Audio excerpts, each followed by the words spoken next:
السلام علیکم. ستړي مشه جوړ تکړه دا لندن دی. دا غږ به درته اشنا وي، خو دا د لندن زړه دی. د برطانیا د پارلمان ودانۍ مخې ته ښکاري او له ما سره یو خوږ سړی دی د افغانستان او هغه هم ډاکټر دی، ډاکټر سیرت زازی. غواړم چې په لندن کې په وطن وغږېږو، په خپل وطن او له وطن سره خو تړلي مسایل خورا زیات دي، ډېر غږېدلي یو. نن غواړم چې په افغانستان کې په طبي ستونزو، پرمختګونو او حل لارو وغږېږو. ډاکټر صاحب ډېره مننه چې وخت در وکړ. مننه تڼۍ صاحب، خوشحاله اوسئ. او د دې مرکې دپاره زه پوهېږم چې مصروفیتونه یې تام ډېر دي، خو زه هم مصروف یم، مګر خلک به نه هېروو، یو څه به ورته وړاندې کوو. بلکل تڼۍ صاحب، الله دې خوشحاله لره. ستاسو نه ډېره مننه او الله مو خوشحاله لره چې بس موږ ته مو دعوت راکړو، مو راغلو او د اورېدونکو نه او کلیوالو نه، دوستانو نه، وطنوالو نه بیا هم مننه چې موږ مرکه په شوق سره واوري. خدای وکړي چې یو ښه لاس راوړنه ته نه ولري په طبي بحث کې. نو ته درته ووایه په افغانستان په مسالو خو به وغږېږو، ځکه چې ما ورته مخکې یو څه چې خبرې وکړې د درملو د کیفیت نه نیولې د نورو مشکلاتو پورې خورا زیات یې افغانستان کې او حل لارې هم شته چې ته به راته پرې وغږېږې. خو له هغه نه مخکې دا راته ووایه چې لندن کې دې شاوخوا 3 کاله تېر شول، څه دې وکړل په دې 3 کالو کې؟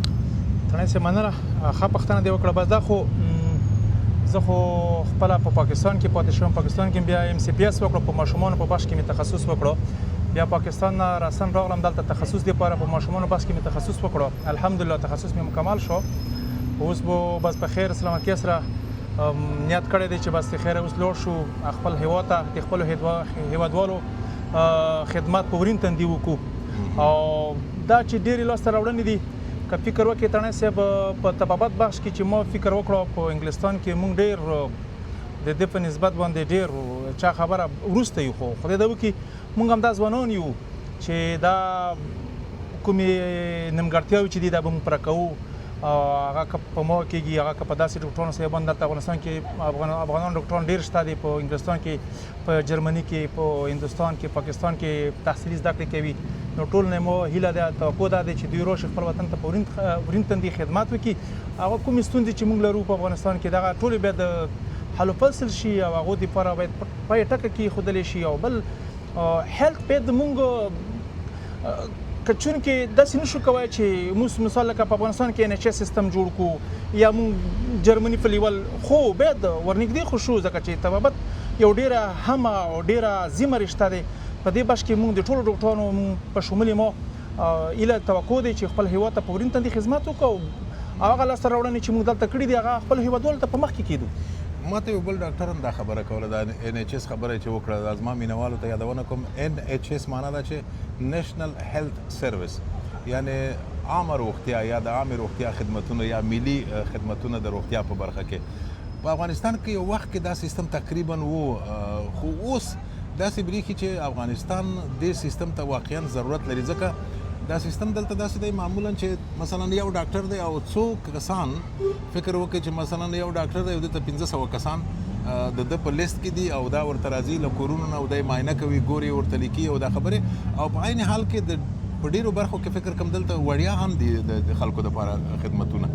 بلکل تڼۍ صاحب، څنګه چې تاسو دا خبره یاده کړه، بلکې تاسو خو موږ نه تجربه ډېره دی، تاسو داسې 25-30 کاله کېږي چې دلته په انګلستان کې ژوند کوئ.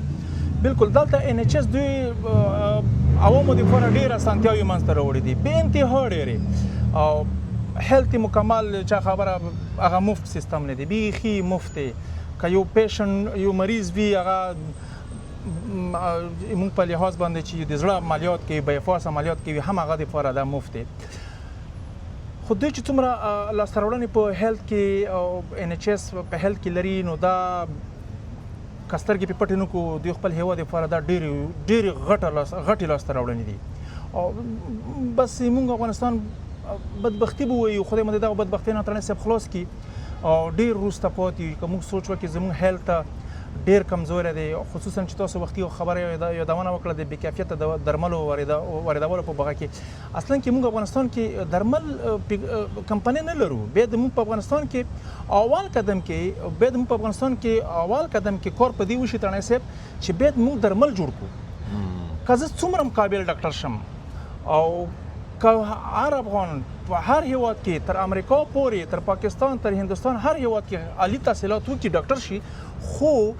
څومره چې تکړه ډاکټر وي چې هغه د فره ښه درمل په افغانستان کې وارد نشي مریض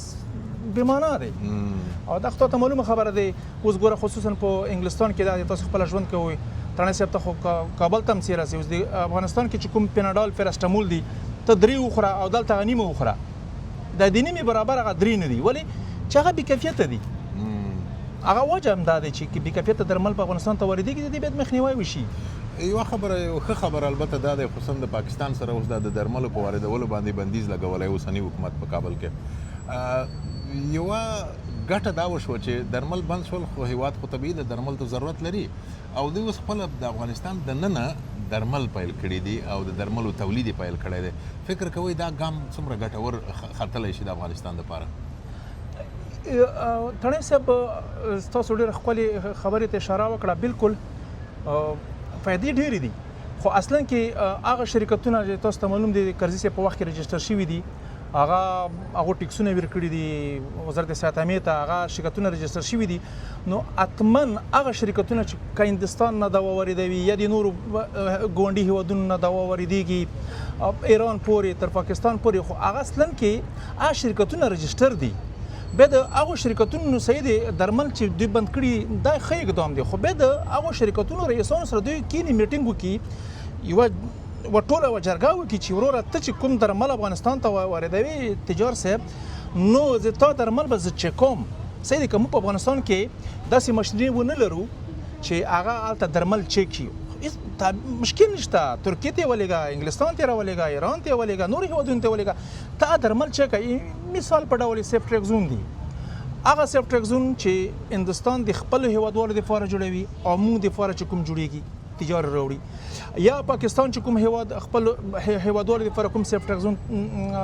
بازار ته وړاندې کوي او موږ تجاران چې ورځي هغه سیفټریکزون چې موږ افغانستان دپاره واردېږي بیا دغو کې ډېر توپیر دی تڼۍ صاحب دا هغه سیفټریکزون چې راځي صحت عامه په دې باندې مخالفه دی بیا دا هغه وکتلی شي د دې مواد وکتلی شي که دلته وایم تڼۍ صاحب ما داسې خبرې مې اورېدلې په افغانستان کې داسې دوايانې اوس هم پلورل کېږي چې هغې دپاره تاریخ تېرې دوايانې دي دوباره تاریخ ته هم دیدېږي ته فکر وکړه دا خو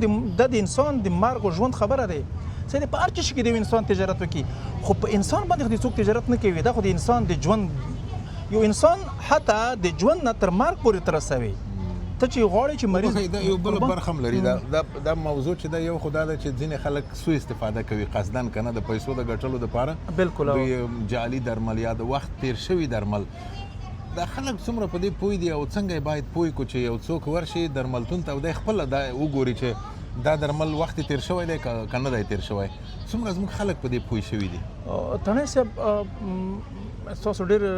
زبردست ټکي ته اشاره وکړه د څه وخت مخکې د یو مثال در کوم څه وخت مخکې مو دوست دی سیار خانم دی په هغه معنی د هغه خورکه مریضه وه ما ورته درمل ولیکل که ته دا منې چې تر کارتینا او تر کارتې پروان پورې رسېدلی دی چې ما کوم درمل ورته پیدا کړي دا درمل نه پیدا کېږي او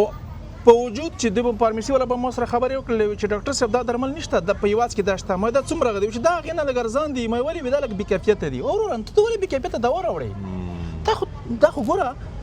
تڼۍ صاحب په دې باندې عوام نه پوهېږي حتی په دې باندې د کوم ټکي ته چې تا اشاره وکړه په دې باندې صرف او صرف ډاکټران پوهېږي دا اما په شمول باندې اول زه ځان ته وایم بیا د نورو ډاکټرانو باندې غږ کوم ټول په آل افغانستان کې چې دي ګوره که چېرته تاسو ته داسې فکر وکړئ مریض درځي یا تاسو داسې فکر کړئ چې دا مریض زما د کور بنده دی ګوره یو مریض ته راځي ته هغه ته هغه درمل ولیکه چې هغه بالکل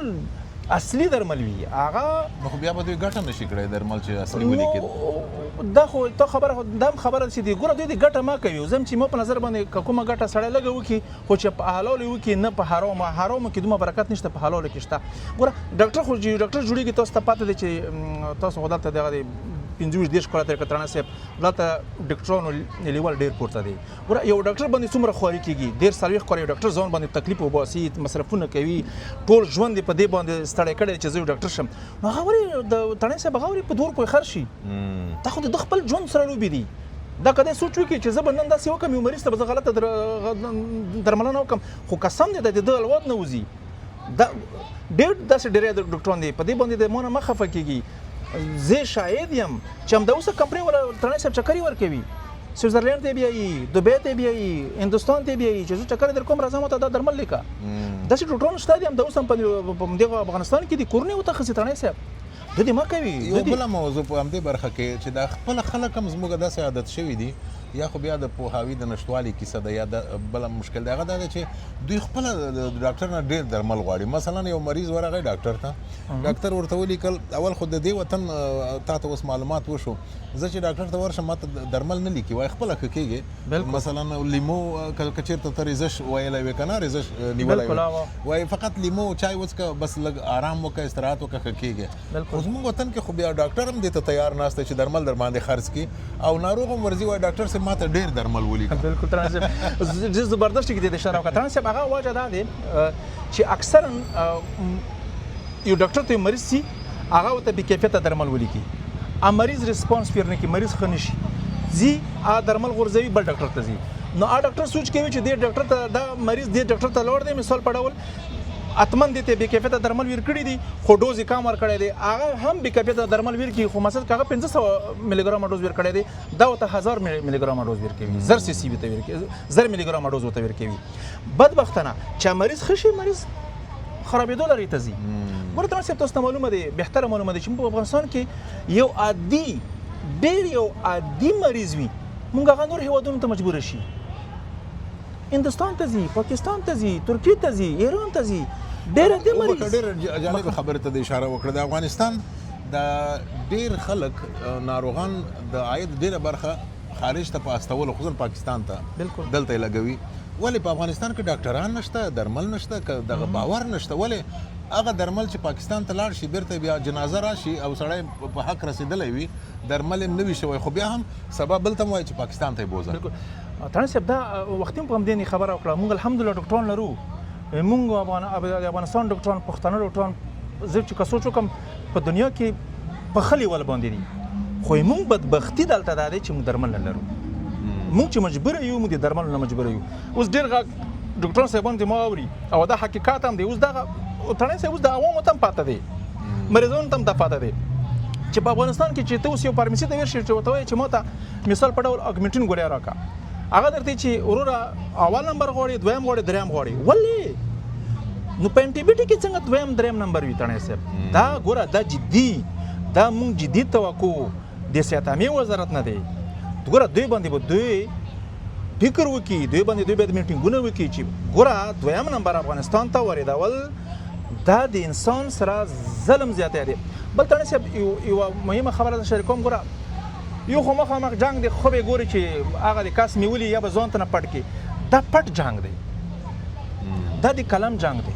دا داسې یو جنګ دی دا د په پټه وژني دا د په اعتبار وژني زه د ټولو افغانانو نه د ټولو مریضانو نه بل خصوص ټولو نه زه دا هیله کوم چې تاسو یو داسې ځای ته لاړ شئ یو داسې اعتبار ځای ته لاړ شئ چې تاسو ته هغه ځای کې درمل ښه درکړي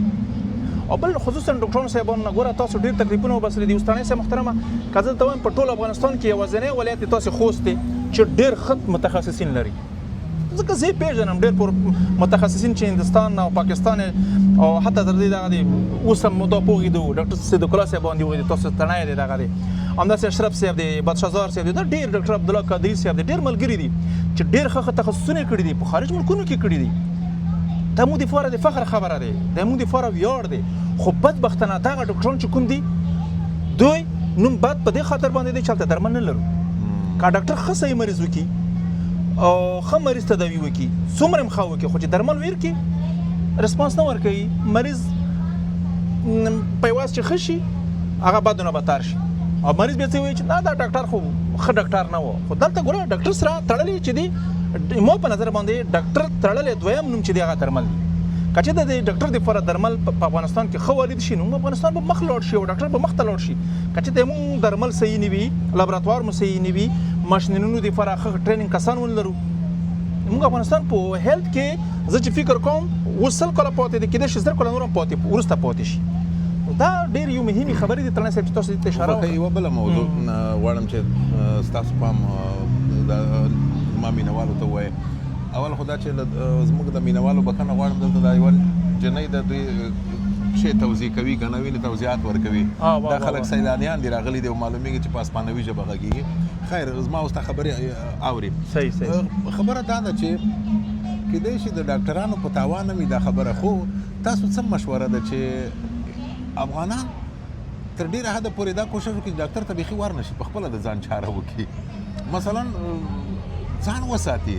وقایه د درملنې نه ګټوره ده او ښه ده فرضاً ډېر خلک چې دي زمونږ یا مثلا میندې پلرونه ماشومانو سره احتیاط نه کوي هغه مریضان چې بیا ورځي ډاکټر ته بیا دوا اخلي مې پیسې دي هم سرګردانه دي که دوی خپل ماشومان وساتلی شي او فکر ورته وکړي کیدای شي ضرورت پیدا نه شي ډاکټر ته بالکل ترانه صاحب تاسو ډېرې یوې ښې خبرې ته اشاره وکړه او دا به زه ټولو وطنوالو سره شریکه کړم ګوره تاسو ته خو پاته دی چې دلته په NHS کې څنګه سیستم دی ترانه صاحب که ته وګورې او چې څومره مریضي زیاته وي دوی دلته انټي بیوټیک نه ورکوي یمو په افغانستان کې انټي بیوټیک یو عادي خبره شوې دي خلکو ته یو شیرین جوړه کړې ده لکه یو شیرین چې خوري ګوره انټي بیوټیک څومره مضر دي ته پته شته د افغانستان کې د مارګ کچه ډېره لوړه دی په بیمارۍ په حالات کې کینسر ډېر لوړ دی هغه وجه هم دا دی چې دا یو خو بېکیفیته درملو استعمالول دي یو په خپله د ډاکټر بغیر د مشورې چې کوم کسان درمل استعمالوي ته خپله انسان دپاره ډېره نقصان رسوي اصلا کې ډېر داسې خلک دي چې کور کې ماشوم مریض شي ولا ته به یې ځه ورشه ډاکټر ته ولا ډاکټر صاحب یو ته میکسیل فارمسي ته ولا ته ویر شي یو میکسیل راکا یو ته د بروفین راکا یو ورته مثال په ډول پیناډال هم سره راکا دام راکا وروره نه ګوره یو مریض دی پوهېږي چې هغه د تڼي صاحب خبره چې هغه د متوسب د کلو ټوټکې چې وته چې په هغې باندې مریض جوړېږي ښه خبره دی ګوره دلته هم د ډاکټران اکثرا چې مثال ته یو سمپل ټمپریچر وي یا سمپل تکلیف ولري هغه درته چې وروره بس کور کې دا شی وکړه ښه کېږي او د پیناډال ګولۍ وخوره اکثرا پیناډال هم نه ورکوي ته پته دی خو څه مونږ عوامو کې هم مشکلات شته ترانه صاحب چې هغه عادت شوي دلته دی او بل ترانه صاحب محترمه بله خبره دا ده چې دلته د انټي باډي قسم دی که نه دلته چې کوم خلک پیدا شوي دي د دې برټش دي یا لکه مثال تاسو دلته 30-40 کاله تېر کړي تاسو هېوادونه دي هغه انټي باډیک سره ډېر اساس دي نسبتا د هغو خلکو په مقابل کې چې افغانستان کې ژوند کوي ولې چې هغوی اکثرا مریض که عادي مریض وي لوز موشن هغه د خولې نه شو هغه هم دومره های انټي باډیک استعمالوي مثال په ډول هغه د غیر د سیپروفلاکساسین نه سیوا بل چینه نه ښه کېږي او بل د سیپروفلاکساسین ته پته شته چې موږ په ICU کې استعمالوو او های لیول های ډوز انټي باډیک چې دی هغه ICU کې استعمالېږي او د مقاومت هم کمیږي تقریبا کنه دی اکثرا دی ګورې انسان انټي باډي باندې ډېر زیات اغېزه پرې وځي نو دغه شیان دي دوی باید په دې کې خپل هم سوچ وکړي او بل خصوصا د محترم وزارت صحت عامه څخه دا هیله کېږي چې باید مسلکي کسان وروزي مسلکي کسان ځان سره ځای په ځای کړي ګوره وختي تاسو ترانه صاحب و مرکه مو اوردله تاسو عزیز صاحب سره مرکه کړې وه ما په خپل د BBC کې مو سره کړې وه هغه ډېره غټه پنګونه کوي بس الله دې خوشحال لري زموږ د وطن دپاره ډېر دی د خوشحالۍ او د آبادۍ ګام دی خو ما په نظر عزیزي صاحب نه زما دا هیله دی همداسې نورو مشرانو نه ما دا هیله تمه دی چې په افغانستان کې باید د ټولو نه ترانه صاحب د سړک نه نیولې د بارک نه نیولې سیل دغه موږ ضرورتونه دي خو دا موږ دویم ضرورت دی او موږ اول ضرورت چې دی موږ درمل ته لرو چې باید موږ په افغانستان کې ښه درملو په برکې ولرو ګوره که همداسې عزیزي صاحب هلته کې انویسټمنټ وکړي هغه پانګونه وکړي په بخښنې سره هغه کال ته پانګونه وکړي چې کومه پانګونه دی په بار کې وکړله هغې درېیم حصه پانګونه وکړي نو په افغانستان کې به دا رقم ته درمل تولید شي یاد ساته چې هغه به د نورو هېوادونو ته تولیدېږي انشاءالله ځکه موږ افغانان الحمدلله تکړه یو په هر یو شي کې تکړه دي په هر محنتکشه خلک دي خو ګوره مهمه پانګونه متجرانو نه دا دی چې په درملو کې وکړو او په خپل افغانستان کې جوړ کړي او زه دا نه وایم چې هغه شرکتونه افغانستان ته چې دوا واردوي پاکستان نه راځي کوم بل هېواد نه راځي بل نه راځي نه ما بندوئ خو په هغې کې فکر وکړو چې هغه د اصلي دوا اصلي درمل وارد کړي افغانانو دپاره خدای خاطر وکړي نور افغانان ما ځوروئ ما یې دردوئ ما یې کړوئ خصوصا د ډاکټرانو نه مې بیا دا هیله دي ترانه صاحب دا خبره بیا هم دغې ترسي که یو ډاکټر غلط درمل ونه لیکي نو یو شرکت رئیس هغه درمل نه واردوي نو خصوصا ډاکټرانو نه مې دا هیله دی چې هغه د هر مریض ته د خپل فرد په نظر وګوري چې دا د ما د کور مریض دی دا د ما د کور یو فرد دی زه باید وکولی شم چې هغه دپاره یو ښه خدمت وکړم یو ښه لاسته راوړنه وکړم اوس ترانه صاحب تا ته پته دی زه دا د الحمدلله دلته مې تخصص مکمل شو زه اوس افغانستان ته روان یم که درته وایم زه هم دا شپه ورځ دا سوچ کوم چې زه درمل نه لرم زه به څه کوم ځکه چې درمل ما سره نه وي اصلي درمل ونه لرم دوایي اصلي میډیسن په افغانستان کې که پیدا کېږي ډېر په مشکله پیدا کېږي نو ما ډاکټري خو هېڅ بله بېمانۍ خیر په دې برخه کې زه چې معلومات لرم اوس په افغانستان کې ډېرې فابریکې فعال شوي دي په خپله دننه درمل تولیدېږي او نور هم زیاتېږي او دا تصمیم شته یوه بله موضوع ډاکټر صاحب دا د افغانستان لمر چې دی دا په خپله ډېر ښه درمل دي په اصطلاح که نه اوس موږ دلته په لمر پسې خفه یو دا دی اوس لمر هم په لوېدو دی روان دي خپه یې ورپسې تر اوسه چې موږ خبرې کولې لمر اوس تاسو به هم پوهېږئ چې لمر په لوېدو دی وایي د مازدیګر زړه یې لمره په روغ ووایه د رنځورو سلامونه نو دا راته ووایي چې د لمر خو ګټه ده طبیعي د ویټامین ډي لري او د هډوکو دپاره د انسان دپاره یوه بله موضوع چې په افغانستان کې د مرضونو سبب کېږي هغه د هوا ککړتیا ده په دې برخه کې انسان په خپله شی کړی شي که د وسط شی نه دی پوره بالکل ویل نه کولی شي ګوره هر انسان باید د کور مخې ته دوه درې ونې ولګوي ګوره که فکر وکړي که هر تڼۍ صاحب موږ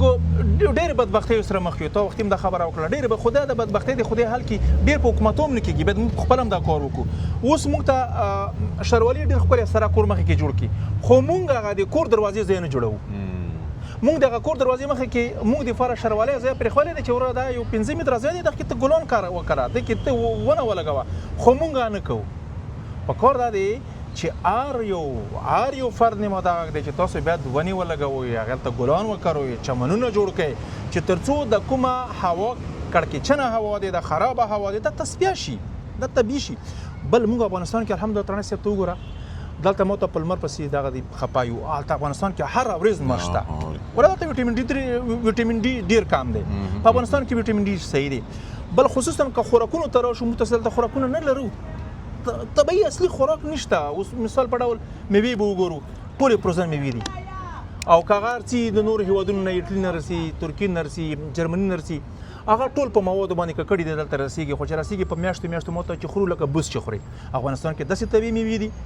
هر ځای ته چې لاړ شي بس میوه دی ښه ښکلې ګیلاس لرو انګور لرو انار لرو مڼه لرو په دې نه استفاده وشي غوښې مو صحیح دي اوریجنل دي خو اصلا کې د چاپریال په ککړتیا کې چې دا موږ صفا شو دا صفایي کو دا هوا صفا شي دا باید موږ خپله د دې لپاره اقدام وکړو هر کس باید د افغانستان په دې کې ګډون وکړي چې خپل کور مخه صفا کړي یو ونه ولګوي یو ګلان وکړي یو چمن جوړ کړي خپله هوا صفا کېږي دا د روغتیا په برخه کې یو بله موضوع چې ډېره مهمه راته برېښي هغه د خوراک موضوع ده غواړم چې دې ته م اشاره وکړه چې خوراک سره څه ډول احتیاط وکړي مثلا د وزن زیاتوالی دی مثلا داسې خواړه دي چې انرژي نه لري ګټه نه لري او بل دا د میوو او ترکاریو د سبزیو کارونه یو مشکل دا ده چې په افغانستان کې دومره ډېر دې ته خصوصا ماشومانو ته یې نه ورکوي که نه میوې او ترکارۍ په دې باره کې د څه توصیه ده زموږ خلکو ته یاره ترانې صاحب که درته وایم دلته خو تا ته پاتې دی چې د دې خلک خوراک دومره نه کوي که کوي هم فروټ ډېر استعمالوي هغه مختي هم دا خبره وکړه چې کوم فروټ دلته رسېږي په افغانستان کې چې دي هغه افغانستان فروټ یو په سله پې ښه دي ګوره ماشومانو ته باید فروټ ورکړل شي موږ بیا انګلیسي ته لاړې میوه ښیې میوه ډېر بخښنه غواړم کومه میوه چې افغانستان کې دی طبیعي میوه دی ډېره ښکلې او ډېره خوندوره دا باید ماشومانو ته ورکړل شي موږ څه بچه دا وخوره لاس ورپې لاړ شه هلته پپړ واخله هغه د ماشوم د باغ د ماشوم د تباه کړو ماشوم د برباد کړو هغه وده نشي کوی هغه وینه خرابه شوه هغه په ژوند کې نیم شو ډېر داسې ماشومان ما لیدلي دي چې هغو اصلا کې وروسته کې بیا هغه ازما لاړی شي منځه هغه ویلي چې هغه په جوسونو باندې اخته شي او په پپړو په اسکریمونو باندې اخته شي هغه بیا زړه ته میوه نه کېږي خو خوراک یې زړه ته نه کېږي هغه ماشوم وزن داسې نیمګړی پاتې شي یا مثلا چې هغه ستړېږي وخت په تېرېدو سره هغه ماشوم اوټیزم شي یا ابنارمل ماشوم شي نو دغه شیان ډېر مهم دي ځکه میندو نه او د دې پلارونو نه مې دا هیله دی چې ماشومانو ته ښه خوراک ورکړي دغه ځي خلک وایي موږ تاسې په خوراکو پسې مړه شول تڼۍ صاحب که وګورئ ډېر کله کله زه دلته چې کېنم ډاکټران صاحبان وایي چې ډاکټر صاحب تاسو خو داسې ښایسته هوا دی دا یو ځل غوزي مو وګورئ موږ تاسې د پکتیا میوه دی ګوره همداسې ډېرې ښې میوې لرو خو اصلا کې د ماشومان هم چې اکثرا وروسته کې بیا داسې سختو مرضیو نه اخته شي هغه واجب هم دا دی چې پپړ استعمالوي جوسونه استعمالوي بېځایه خوراکونه ورکوي دغه شیان د ماشومانو دپاره ښه نه دي دا طبیعي نه ګڼم ډېره مننه ډاکټر صاحب له تاسو هم مننه چې حوصله مو راسره وکړه دا د لمر په لوېدو دی او موږ هم په رخصتېدو یو درنه درومو شاته خو مو مخکې اشاره هم درته وکړه دا د برطانیا پارلمان دی شاوخوا 800 کاله مخکې جوړ شوی دی او دغه لوی ساعت چې دی دا بیګ بن نومېږي تاریخي ساعت دی او هر ساعت وروسته کړنګا کوي تاسو مخکې کېدای شي اورېدلي وي نو د اوس لپاره تاسو په خدای سپارم او له ډاکټر صاحب سیرت زازي نه مننه کوم. مننه تڼۍ صاحب، تاسو نه مننه کوم. الله مو خوشحاله کړه چې ما ته په دومره مصروف وخت کې ټایم راکړلو، وخت مو راکړو، زه مو راوغوښتلم او دغه د وطنوالو سره مو خبرې شریکې کړلې. وطنوالو مو په خبرو باندې خدای وکړي چې خفه شوي نه، خصوصا ډاکټرانو صاحبانو ته یم چې خفه شوي نه وئ. دا خو موږ تاسو د زړه درد دی، دا درد به موږ ځکه درته وایم چې زه په دلته په انګلستان کې زه ګورم هر مریض چې ګورم، هر مریض ته ما د خپل هېواد دغه دردېدلی، کړېدلی، ځورېدلی مریض ما په سترګو کې کېږي. باید موږ ټول ډاکټران صاحبان په دې وتوانېږو چې موږ د افغانستان دپاره ښه درمل وارد کړو، افغانستان دپاره په ورین تندي خدمت وکړو. ډېره مننه او ښه شپه ولرئ. تاسو خو شپه وي، موږ ورځ دی، نو مننه. په الله مو سپارم. مننه تڼۍ صاحب، خوشحاله اوسئ. ډاکټر صاحب دا د پارلمان مخامخ په داسې کې چې وینې ځینې مجسمې دي، مثلا دغه مجسمه وینې بالکل دا د مهاتما ګاندي دو وینې، بالکل مهاتما ګاندي. دا مهاتما ګاندي د هند یو ډېر ستر مبارز و، د هغې په افتخار دا مجسمه جوړه کړې ده. بالکل بالکل. دې طرف ته چې دا وینې هغه بیکنسفیلډ نومیږي، هغه انګریز هغه کنه معرخ و او فیلسوف و. دې طرف ته وینې دا کنه تڼۍ صاحب، تاسو خو ډېر وخت کېږي دلته، یو ډېر وخت نه ژوند کوئ. دا ټولې مجسمې مو ته هغه کې دا خو مهاتما ګاندي د هند یو د مشهورو کسانو نه و، شخصیت و، او د څنګ کې د نور هغه مجسمې چې دي مثلا دغه طرف وینې دا پخپله هم د دوی د یو انګریز داسې لاره شته دی ورته.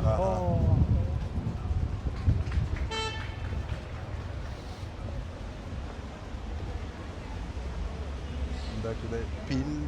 نومیږي، او دا چې دی دغه ډېر مشهور سړی دی. دا د جنوبي افریقا یو ډېر تکړه مبارز نیلسن ماندیلا دی. نیلسن ماندیلا ډېر عمر یې د په زندان کې تېر کړی دي. د ازادۍ دپاره د استعمار په ضد کلکه مبارزه کړې ده، او د افریقا د ازادۍ دپاره بیا دی په خپله داسې ورځ راغله چې زندان نه خلاص شو او ولسمشر شه د جنوبي افریقا. وینې نیلسن ماندیلا. بالکل بالکل. او بخښنه غواړم تڼۍ صاحب، پوښتنه بله درنه کوم چې دوی دا مجسمې ولې په د لندن کې جوړې کړې؟ لندن ته د دوی څه پیدا دی؟ خبره دا ده چې دلته خو لندن ته خلک رسي انیر دنیا نه، او بل یو لندن ډېر کلتوري او تاریخي ځای دی. دغه هم دی، او بل دا د مهمه خبره دا ده چې دغه مخامخ یې جوړه کړې وینې، دا بیګ بین دی، پارلمان مخامخ دی، او د برطانیا پارلمان خو ډېر پخوانی د 700 کاله مخته جوړ شوی دی، او په زمن کې د هغې هم تعمیر یې هم ودانۍ هم ډېره هغه ښکلې ده او مهمه ده. او په څنګ کې دغه هغه چې دی دا طرف وینې دغه بیرغ چې په رپېږي، بالکل د ویلس بیرغ دی، یا دغه چې دی دا یوه مشهوره کلیسا ده چې دا کې ډېرې مهمې پیښې کېږي. مثلا د بودشویو واده دلته کېږي، د واده مراسم وي، یا مثلا دی چې کله مړه کېږي بودشویون بیا په داسې کې جنازې مراسم کېږي. که فکر دې کړی وي یوه هغه وه دیانا نومېده، دیانا شهزادګۍ وه، بالکل ډېره مشهوره وه، د چارلز ښځه وه. بالکل بالکل. د دې د هغه مراسمې ته زه راغلی وم، د جنازې مراسم یې دلته وي. په داسې کې دومره ډېر خلک راغلي وي، بیخي زیات د لندن کې بیخي د تېرېدې ځای نه وه. نو هغه په داسې کې د هغه جنازې مراسم وي په دا کلیسا کې. آبي ورته یایي، آبي ویسټمنسټر آبي دا کلیسا ده. او په عین وخت کې د ده یو بل مشهور هغه و، کمپوزر و، دغې یوه سندره هم ورته جوړه کړې وه، روز په نوم کنه، یعنې د ګلاب ګل. نو دې طرف ته هم دغسې په ترتیب سره دا مجسمې دي بېلابېلو مشهورو خلکو. او هغه مجسمه چې دو وینې هغه څټې چې رړولی دی وینې لږ به درنږدې کړمه، حتما یې دا شی وینې هغه بالکل ښکاري ده. دغه مجسمه وینې دا به بیا هغې ځای نه به کیدای شي هغه طرف نه یې وکړي. دا چې دی چرچل دی، وینسټن چرچل، دا د دی لومړی وزیر و په دویمه نړیواله جګړه کې، او د ده د برکته انګریزونو دغه جنګ هم وګوټه د متحدینو په مرسته چې امریکا او نور هیوادونه هم سره وي. نو دا یې هغه کړه، وګټله دا جګړه. او دا خو بیګ بین دی، نو خپله پوهېږې دا ډېرو خلکو ته معلوم دی. بالکل. او دا بیا کوم هغه دا چې دی دا د وزارت خارجه یوه برخه ده. خو دا وزارت خارجه برخه. زه به دا جکم چې تڼۍ صاحب دا خوشتنې کي په بخښنې سره. نو دا خو لکه چې مخکې مول ده، دا د برطانیا د پارلمان یوه برخه ده.